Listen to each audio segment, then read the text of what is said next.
গ্রহণযোগ্যতা পাচ্ছিলাম না।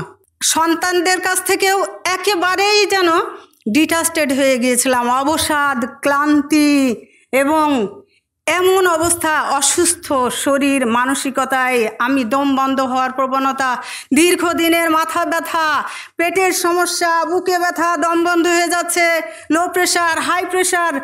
এখানে এসে উপলব্ধি করলাম, নিজেকে আবিষ্কার করলাম এই গুরু স্বপ্ন পুরুষের হাত ধরে।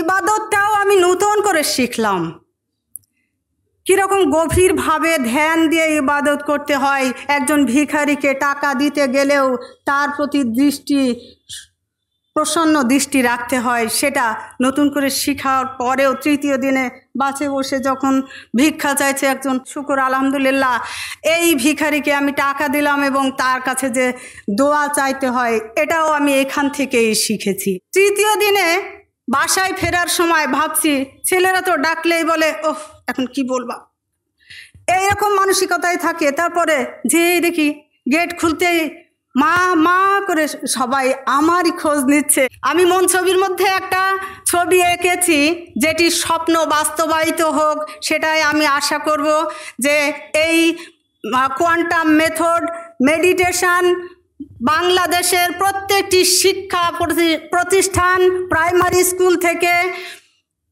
বিশ্ববিদ্যালয় পর্যন্ত পাঠ্যক্রমের শারীরিক শিক্ষার একটা পাঠ হয়ে উঠুক। সবাইকে দীর্ঘায়ু কামনা করে শেষ করছি আমার কথা। সবাইকে ধন্যবাদ।